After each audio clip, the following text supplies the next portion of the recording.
Bismillahirrahmanirrahim. Assalamualaikum warahmatullahi wabarakatuh. Alhamdulillahi wa kafa wa salatu wassalamu ala sayyidina Muhammadin al-Mustafa wa ala alihi wa ashabihi ahli sidqi wal wafa. Allahumma salli ala nuril anwar wa sirril asrar wa tiryaqil aghyar wa miftah babil yasar sayyidina Muhammadin al-Mukhtar wa alihi al-athhar wa ashabihi al-akhyar andadani amillahi wa ifdalihi amma ba'd.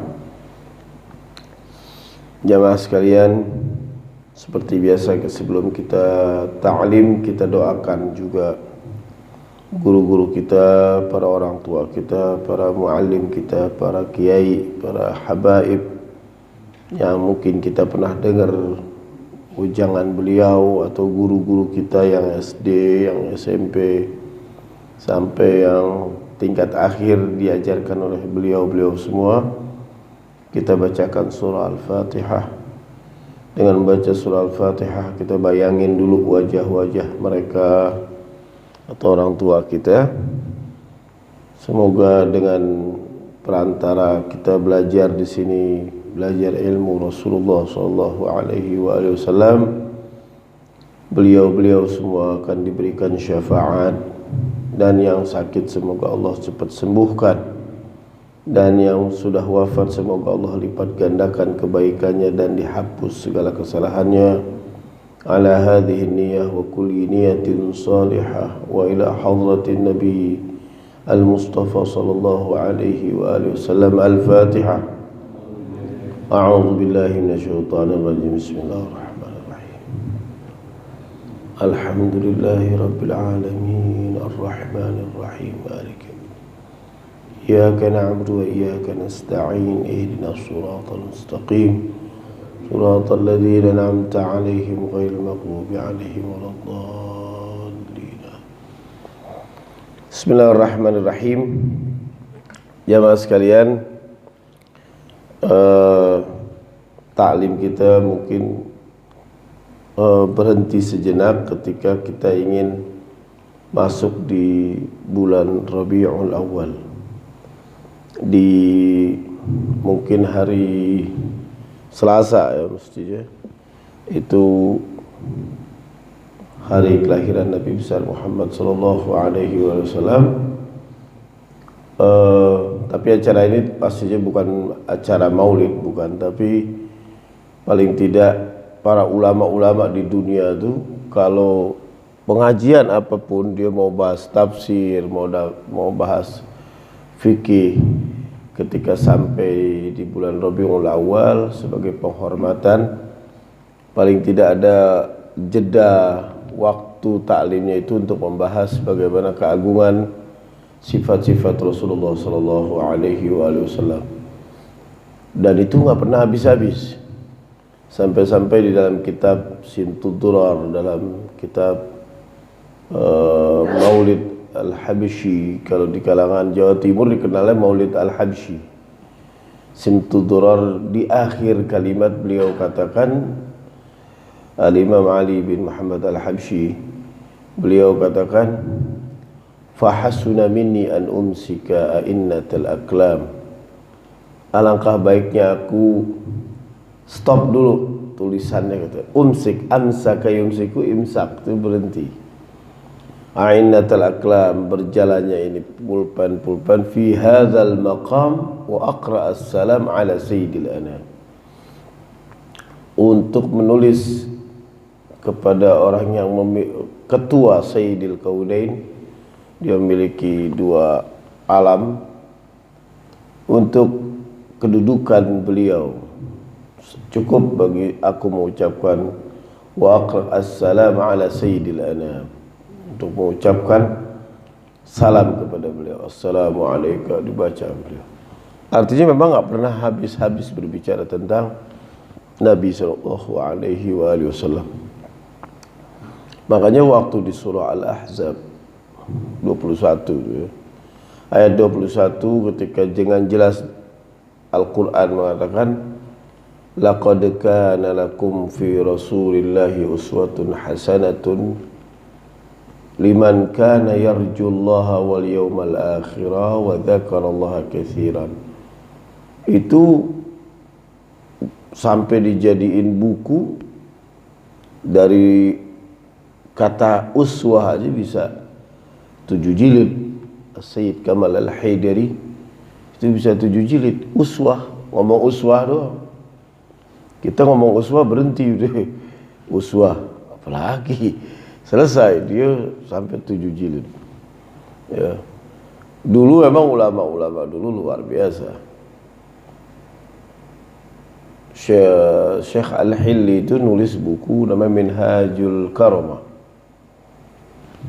5 jilid, bagus. Ada bantahannya dari Ibnu Rozbahan, keluar lagi 11 jilid, namanya disebut kitabnya itu Rududun Jamilah ala Minhajil Karamah, 11 jilid.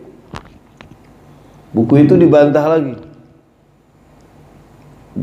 Bukan, kalau ulama dulu membantah itu nggak seperti kita mungkin ya. Kalau level ulama, kalau kita kan nggak jelas, kata siapa lo, gitu-gitu doang. Cuma kalau ulama dulu ada bukti, ada dalil dan segala macam, luar biasa.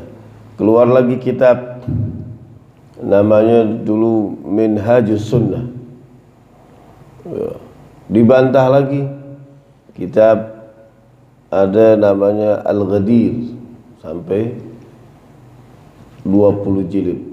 Jadi yang diuntungkan itu para santri saat itu, dia mendapatkan ilmu banyak gitu. Kalau kata orang Jawa itu kulaan, borong lah, dapat ilmu dengan bantahan-bantahan seperti itu. Sama.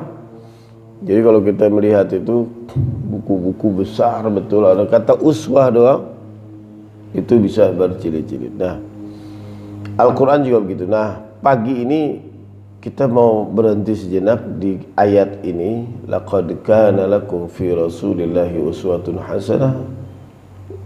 Untuk di dalam pribadi Nabi SAW ada suri tauladan yang baik, ada perilaku, ada contoh yang baik dalam diri Nabi.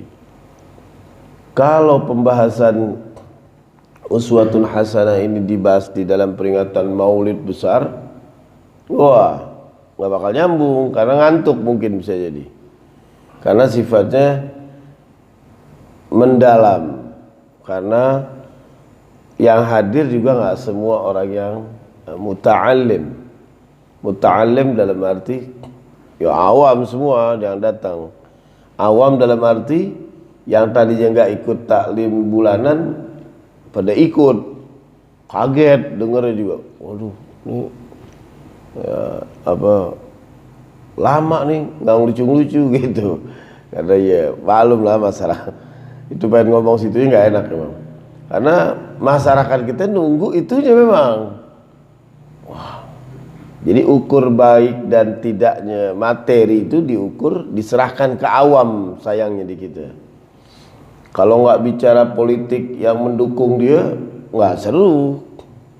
Kalau lagi musimnya mubalik lagi pada berani ngata-ngatain orang, kalau dia nggak ngata-ngatain, belum diukur pas sama dia, kurang berani deh, gitu, kurang berani. Jadi ukurnya berani itu diserahkan ke awam. Kurang ajar ya berani jadinya udah. Berani dia tadi ini, kalau kurang ajar.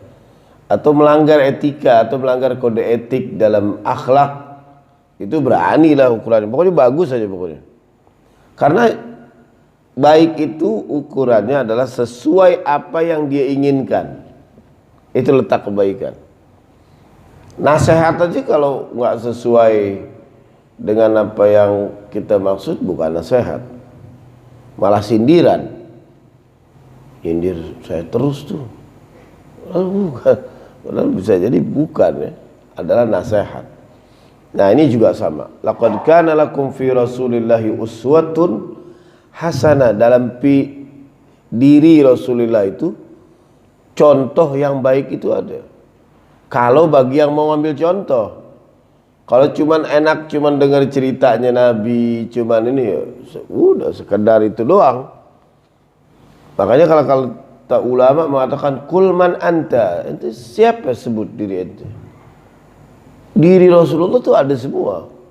Mau jadi murid ada, mau jadi seorang ayah ada, mau jadi jenderal ada, mau jadi guru ada, apalagi diri Nabi itu ada semua komplit.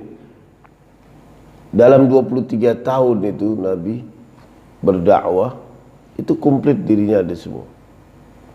Kita tinggal sebut. Makanya Nabi sibuk. Nabi itu bukan cuman mubaligh, dia jenderal juga, pedagang juga, orang masyarakat juga, presiden juga sekaligus itu. Nabi jadi kerjanya jangan kita bayangin tuh cuman ceramah di masjid atau buka pengajian. Sibuk Nabi ngurusin ini, ngurusin perekonomian, ini harus bagaimana dari ke bawah, capek. Dan kalau fisiknya nggak sekuat Nabi, pingsan gitu. Pingsan gitu. Di saat capek kayak begitu, Al-Quran Allah masih meminta Nabi, qumil laila illa qalila. Bangun tengah malam sekalipun sedikit. Udah capek nih. Nggak maklumin, oh Nabi capek, udah ya nggak apa-apa lah, nggak usah bangun malam, enggak. Tapi tetap perintah qumil laila illa qalila. Ada problem, bangun malam, minta doa apa aja. Kalau punya doa-doa khusus ya bagus lah. Tapi setelah sholat malam doa sama Allah pakai bahasa Indonesia nggak apa-apa. Ya Allah, Allah nggak rasis kok bahasa ini apa? Bosa condet nih, nggak. Oh didengerin sama Allah. Yang penting berdua. Antum perlu sama anak belum tentu ada waktu. Waduh, anak habis taklim, anak habis pulang dari sini, anak habis ini. Gimana kalau besok? Besok, ya antum pas ada jalan datang. Sibuk bisa jadi ya, pura-pura sibuk lah. Tapi kalau dengan Allah kita perlu, kita nentuin waktu. Kapan antum mau? Luar biasa sebenarnya udah. Cuman karena kita ini saking jauhnya, kita jadi baru sadar sekarang. Benar juga ya. Udah semuanya ada. Kurang apa coba? Antum mau perbendaraan, maaf, materi andai kata Allah nggak pernah bakal habis. Allah yang ciptain semuanya tuh. Apalagi coba? Kebijakan Allah, penyelesaian Allah yang tahu cara terbaik menyelesaikannya. Orang lain bisa jadi konsultan, yang lain itu beda pendapat dan bisa jadi cuma segitu. Tapi Allah punya cara tersendiri. Tinggal kita mau ngomong apa enggak. Nabi itu diajarkan. Sebagai murid yang baik, kita ada contohnya Nabi. Sampai-sampai Nabi mengatakan apa? Adabani Rabbi fa ahsana ta'dibi. Allah mendidik aku dengan sebaik-baiknya pendidikan. Adab. Nabi sampai tawadu, Nabi sampai ini, Nabi ini. Oh luar biasa. Nabi sampai kata sahabatnya, ya Rasulullah, mud rijlaik. Coba ente selonjorin deh kaki. Nabi ternyata belum pernah selonjor kaki. Selonjorin kakinya. Agar aneh pijit, maksudnya gitu loh. Sahabat-sahabat ini mau ngambil berkah mungkin. Lah. Nggak nunjukin capeknya, nggak, luar biasa. Artinya itu kan Nabi capek kemana-mana, tapi nggak kolokan gitu, nggak inilah dia. Laqad kana lakum fi Rasulillahi uswatun hasanah. Kalau kita sebagai umat Nabi Muhammad sallallahu alaihi wasallam, kita harus ikutin Nabi. Dari apa? Dari semuanya, dari seluruh aspek. semampu kita. Tapi jangan baru gigi satu udah semampu. Aduh, kayaknya udah nggak kuat, baru mulain. Ini jangan, pokok harus apa? Oh nih, memang yang dijadikan contoh Nabi sempurna, kita nggak bisa mungkin sampai Nabi. Mungkin dalam benak kita berpikir, kenapa kalau memang umpama nggak bisa dicontoh, kita disuruh contoh Nabi, kan gitu. Nabi ini dicontoh, kita persis kayak Nabi, nggak mungkin bisa. Terus ngapain dalam pikiran kita nih? Sampai kita nggak mampu, padahal contohnya sempurna banget. Kalau kita memang nggak mampu, kenapa harus Nabi yang dijadiin contoh? Memang kita nggak dituntut nggak harus sesempurna Nabi. Kita dituntut semaksimal kita ikut Nabi. Paling nggak percikan beberapa yang bisa contoh udah bagus. Kayak kita ingin memahami keluasan ilmunya Allah, harus belajar tauhid. Tapi bukan berarti setelah belajar mentok, dituntut sampai mentok banget harus tahu ilmu Allah. Enggak, sepercik aja selesai. Jangan pakai ilmunya Allah atau ilmunya Nabi atau akhlaknya Nabi. Ana sendiri memikirkan ilmunya Imam Syafi'i, umpama saya bikin, Bib, bagaimana antum tentang ilmunya Imam Syafi'i? Oh, Imam Syafi'i alim sudah. Ketika Anda lagi ngomong alim sudah, emang Anda udah tahu mentok ilmunya Imam Syafi'i sampai mana? Belum. Oh, Imam Syafi'i alim sudah. Sampai mana? Wah, tahu tuh Imam Ghazali alim. Ketika Anda ngomong dia alim, bukan berarti Anda sudah sampai mentok tahu ilmunya dia sampai mana. Itu aja manusia antar manusia, apalagi bagaimana manusia dengan Rasulullah SAW, dan apalagi sama Allah Subhanahu Wa Taala. Laqad kana lakum fi Rasulillahi uswatun hasanah. Orang banyak ngasih contoh sering, tapi sulit juga dirinya kadang untuk dijadiin contoh. Nggak semua orang.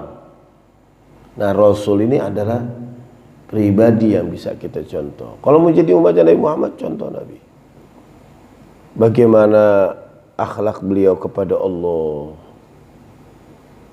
Kan akhlak itu ada kepada Allah, kepada manusia, kepada al-kaun, kaunnya alam semesta. Loh, kok sama alam semesta ada akhlak? Ada akhlak.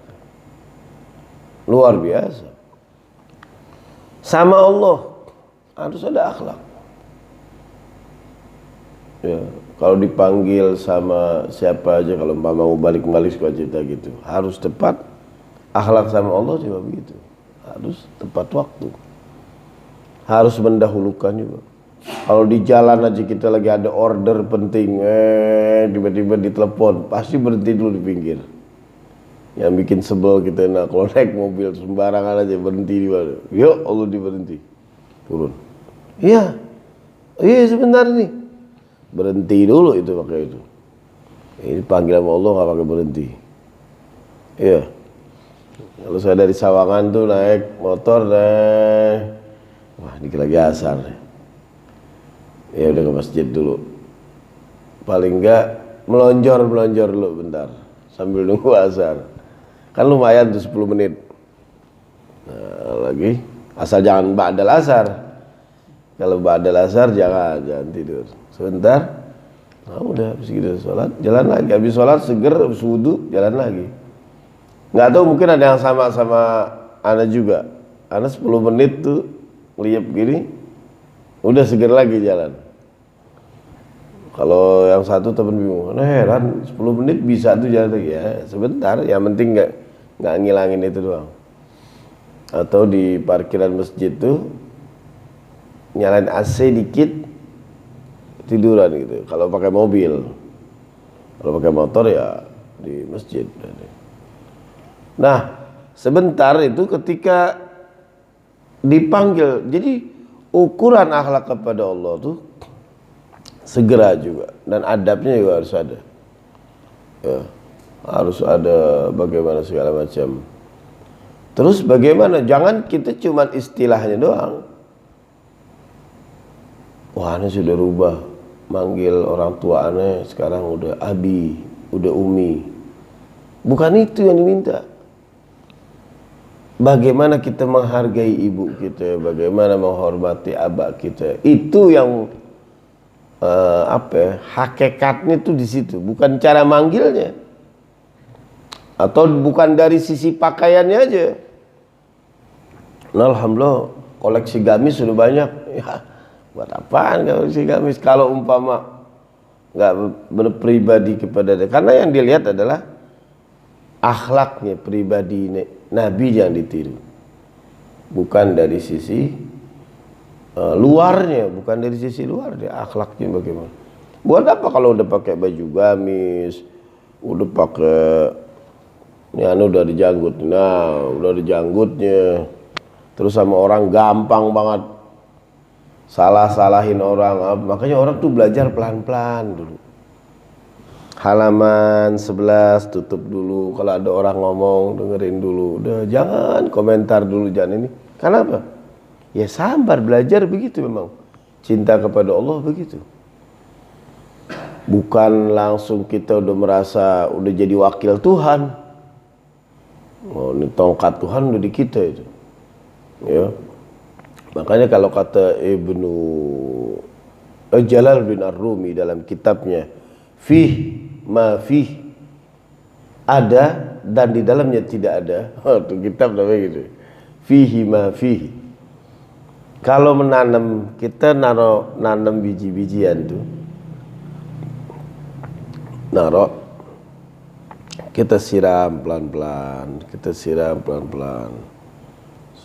nanti lama-lama tuh kita rawat, itu nanti nanti biji itu akan tumbuh, jadi kecambah, terus jadi ini dari pohon, terus bisa jadi ada sinar matahari, kita atur cara peletakannya di mana sehingga dia tumbuh, bisa jadi dedaunan hijau dan bisa memberikan makan itu dari buah-buahan itu.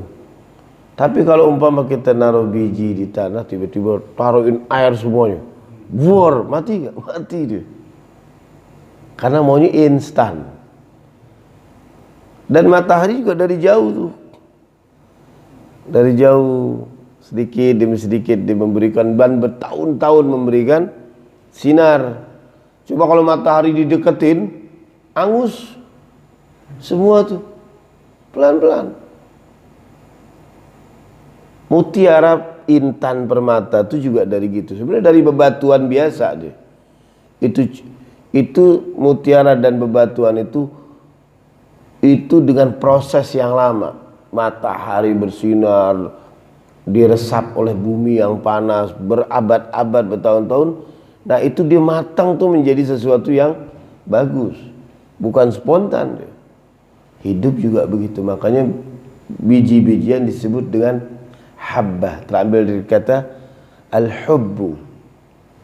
Makanya kata-katanya al-hubbu sama al-hib sama, al-mahabbah sama. Al-hubbu arti cinta, mengawali dari kata ha dan ba. Ha itu keluar dari tenggorokan, ba keluar dari mulut. Ha berarti dari awal, ba adalah akhir dari pengucapan. Berarti al-hub perjalanan pertama sampai akhir. Al-hub sama sama Allah juga begitu. Makanya Imam Ghazali mengatakan di dalam Ihya itu jilid 4, fa innal mahabbata lillahi azza wa jalla hiyal ghayatul ulya minad darajat. Cinta kepada Allah tuh hanya satu, nggak ada awal, nggak ada akhir. Kalau ada awal itu bukan mengiringi kata cinta, tapi tahapan-tahapan cinta, pengantar cinta. Kalau ada yang akhir itu bukan bagian dari cinta, itu adalah hasil dari cinta. Semuanya adalah fokusnya kepada satu. Titiknya tuh di situ, al-habba. Ya. Jadi kalau kita ngaku sebagai umatnya Nabi ya harus dengan akhlak. Pertama itu tadi kepada Allah. Makanya bibit kita tuh sebenarnya udah ada kepada Allah tuh cinta. Akhlak tuh kepada Nabi udah bisa kita tiru. Sebagai bukti Nabi Sallallahu alaihi wasallam beliau bersabda, innama bu'ithtu liutammima makarimal akhlak. Sesungguhnya aku diutus untuk menyempurnakan akhlak. Kata-kata menyempurnakan sebagai bukti kita itu sudah ada bakat akhlak dalam diri kita. Kalau enggak ada. Menyempurnakan apa? Tandanya ada dulu sebelum ada bakat akhlak. Liutammima makarimal akhlak. Berikutnya kepada alam semesta. Alam ini dijaga. Dijaga itu juga bagian dari akhlak. Dijagain sebuah, karena orang-orang ini akan menjadi sarana buat kita semua. Dijaga. Dan menjaga lingkungan itu adalah bagian dari akhlak kita kepada Allah Subhanahu wa taala. Nabi jaga itu. Ya. Bagaimana ini harus begini, harus begini, harus begini. Dan yang berikutnya al-muamalah. Akhlak itu ada muamalah sama manusia, sosialisasi sama orang tua harus bagaimana. Oh kalau saya diginiin kesinggung, ini orang juga bakal kesinggung juga. Sama, selesai. Nggak ada masalah. Itu Nabi yang lakukan. Wala naqtadi faqat bil libas bil akhlaqi bi imkanihi ayaj'ala bi'atahu al-arab. Nabi itu dengan akhlaknya bisa merubah tatanan orang-orang Arab yang dulu tuh nggak tahu apa-apa, dirubah bisa menjadi orang-orang tolak ukur ilmu pengetahuan dari Nabi. Awalnya orang-orang Arab tuh nggak dianggap, tapi setelah datang Nabi besar Muhammad SAW, orang Arab tuh diperhitungkan pada saat itu. Karena ilmuwan-ilmuwan tuh banyak. Kayak Jabir ibn Hayyan al-Azdi. Ada yang kenal ya? Jabir ibn Hayyan al-Azdi. Kalau ada sebut pasti kenal langsung. Beliau yang menemukan teori aljabar. Kalau kita sekolah dulu matematik aljabar itu asal dari ambil kata Jabir ibn Hayyan al-Azdi. Menemu teori matematik. Sampai orang Itali yang terkenal kita menjadi teori juga belajar sama beliau tuh 15 tahun. Siapa namanya? Fibonacci. Ya tahu ya, teori Fibonacci. Belajar dari beliau di Toledo. Bayangin, Jabir ibn Hayyan al-Azdi bilang apa? Nah ini keren ini. Kita dulu kagak pernah kepikir. Jadi dunia ini juga nasib kita ditentuin oleh matematik. Emang ngomongin matematik dia mau apa? Alam semesta itu bergerak dengan hitungan. Kita baru bisa seimbang hidup ini nikmat dengan alam semesta kalau kita tahu hitungannya. Dari mana hitungan kita harus tahu? Ulama-ulama spiritual lah, ulama-ulama yang dekat sama Allah lah yang menentukan wirid-wirid zikir-zikir tuh ada berapa-berapa. Makanya kalau diratib kan nggak banyak-banyak. La ilaha illallah cuma 33 kali. Astaghfirullahaladzim, astaghfirullahaladzim cuma 30 kali. Gitu-gitu aja. Jadi hitungannya seimbang katanya wiritan. Ya kalau kita mungkin nggak nyambung dari wiritan ke gerak apa enggak. Dia ada pas enggak ini. Jangan sampai 1000. Mama ngucapin ini 1000. Dia ngitungin jadi targetnya di angka. Bukan di peresapan. Lagi wirid itu enggak berebut buru-buru. Tapi dia justru meresapi. Nah itu hitungan itu yang ngomong Jabir ibn Hayyan al-Azdi. Makanya murid-muridnya kan top-top di antara ada Maryam Astrolabe yang menemukan ilmu falak, ilmu bagaimana perbintangan, dia tahu kapan ini. Khairuddin Az-Zarkeli yang menemukan peta paling akurat itu. Peta ditiru oleh orang dibikin umat Islam pertama kali. Hunain ibn Ishaq pertama kali yang mencetuskan angka 0. Itu siapa tuh? Jadi hebat-hebat. Nah ini mereka ini merawat alam semesta. Dia belajar. Itu timbul kayak begitu. Kita wah jauh ya pas habis ngomong Jabir bin Hayyan. Lihat diri kita, wah jauh memang. Bagaimana caranya? Nah itu Nabi Muhammad mendidik dari semua umatnya, lahir generasi-generasi berikutnya diperhitungkan di negeri-negeri Arab. Ya. Sekarang kitab-kitab bahasa Arab yang masih asli-asli itu disimpan di Belanda, di Leiden, di perpustakaan di Leiden, Belanda. Itu ada. Mungkin kalau Pak Lutfi ini ngumpulin yang perangko-perangko, kalau dia tuh kitab-kitab khazanah-khazanah yang masih bukanya hati-hati, harus pakai sarung tangan, harus bagaimana, itu dipelihara di sana. Ya, dilihatin satu-satu, masih asli itu manuskrip yang penemuan orang-orang dulu, itu dipelihara tuh masih di sana. Dan itu memang dibiayai oleh kerajaan Belgia dan Belanda bersama. Jadi nggak ada satupun dari umat Muslim yang membiayai, ya nggak ada tuh. Apalagi mungkin jamaah pengajian condet membiayai manuskrip, nggak ada. Jadi dipelihara tuh. Sampai-sampai orang-orang Barat itu kalau waktu saya kuliah ada pameran kitab. Ada Mausu'at Al-Imamil Bukhari wal Kutubis Sittah. Ada kumpulan-kumpulan satu kitab bagaimana mencari hadis yang benar. Di dalam itu kitab aja tuh. Jadi satu kitab berjilid-jilid itu bisa menemukan hadis manapun dari berbagai kitab itu dengan cukup kitab itu. 4 jilid. Hebat, itu laku habis. Luar biasa. Saya bayangin penemunya siapa gitu.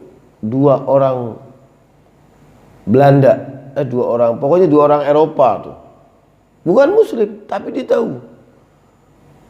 Winston apa siapa namanya? Dia puluhan tahun menghabiskan usianya hanya untuk menulis itu buku. Ya. Kalau kita nggak tahu puluhan tahun ngapain waktu itu.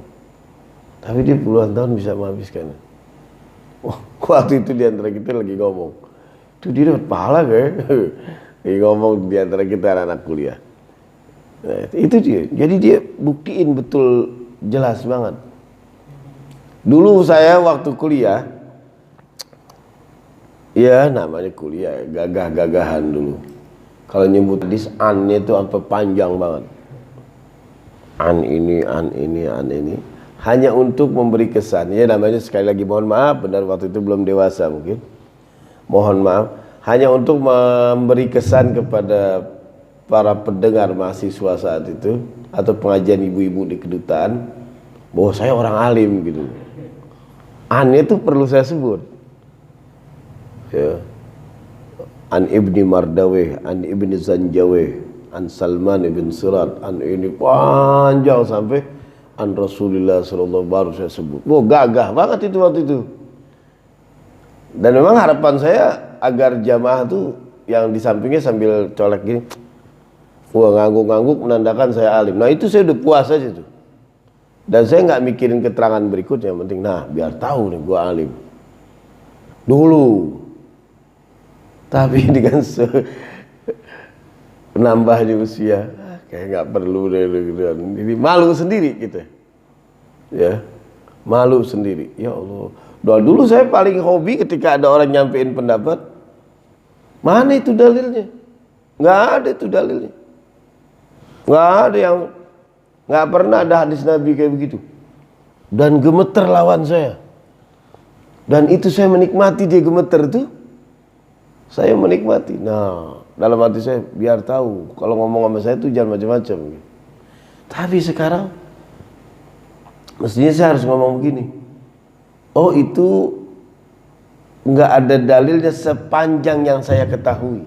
Ini saya tahu. Belum tentu, barangkali dia lebih tahu, barangkali dia nemu duluan, saya belum, kan gitu. Sepanjang yang saya ketahui, itu kayaknya belum ada itu. Nggak apa-apa.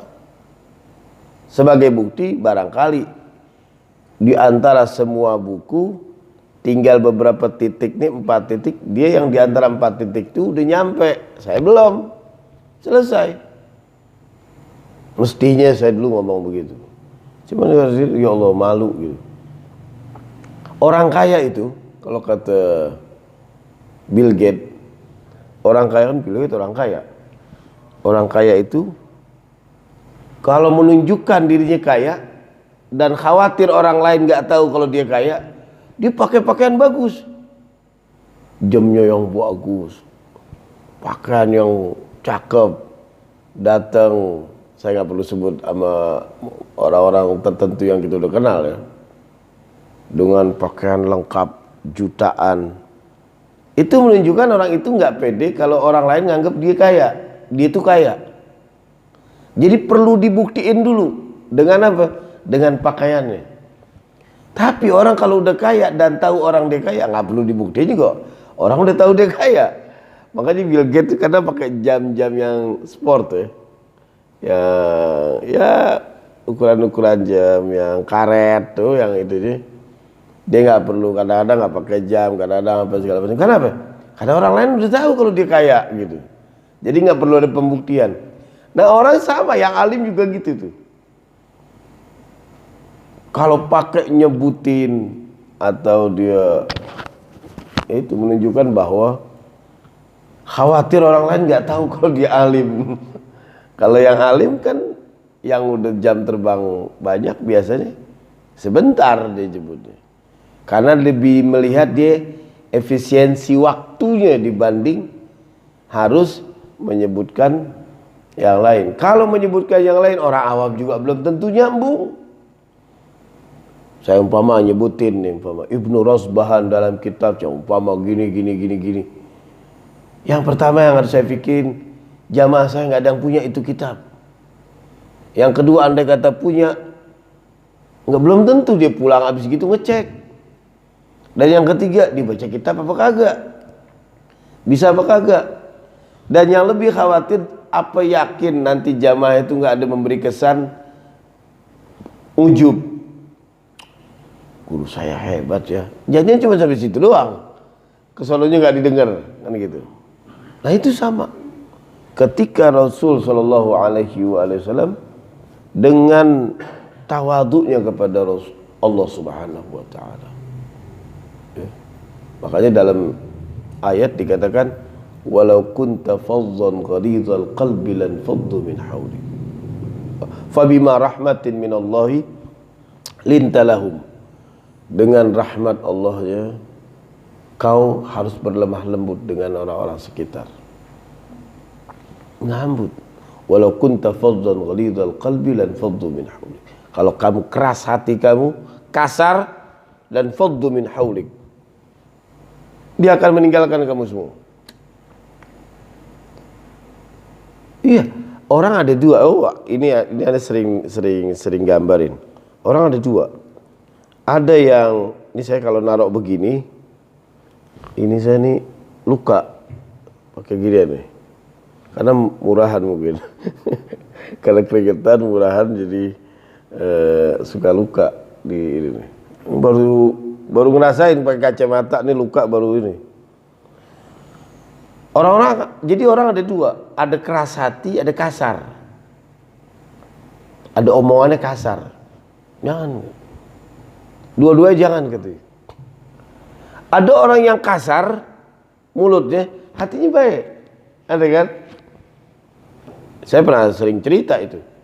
Saya dulu punya saudara udah tua, ya ibu-ibu, ngomongnya wah sudah. Kalau udah ngomelin gitu, tapi ngasih duit, enak gitu.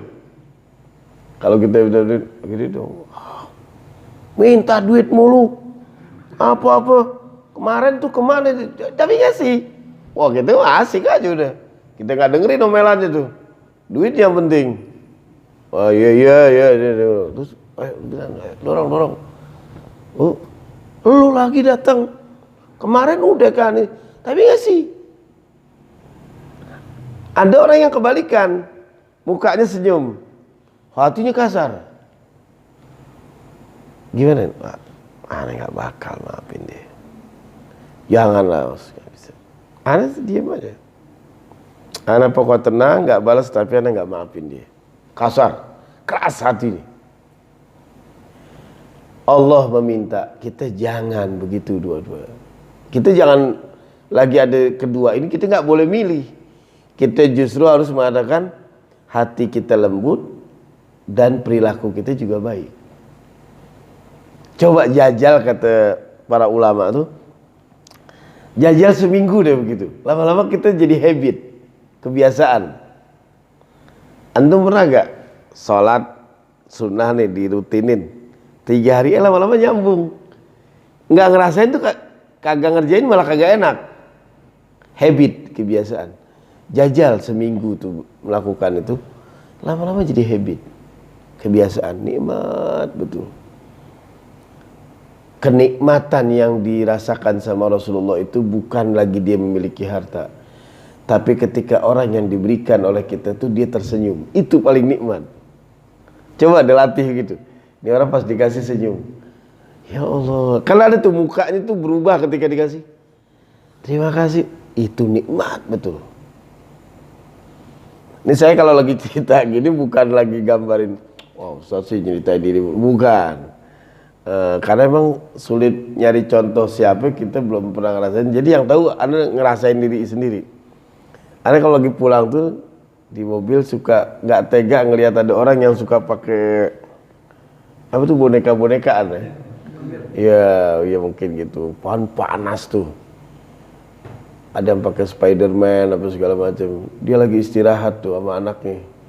2 makan kerupuk, ininya tuh lagi begini nih. Ini ditaruh itu nih. Itu nggak tahu, mungkin lagi datang malaikatnya mungkin. Karena kan jarang baik, ini jarang berbuat baik. Tiba-tiba ternyata ya Allah, kasihan. Pak, sini Pak. Ini anaknya suruh samperin. Wah makan apa tuh? Ini Pak, ini lagi di daerah Tugu itu, Depok. Tugu Depok tuh ada, pokoknya di daerah situ tuh. Ya Dek, saya kasih tuh duit.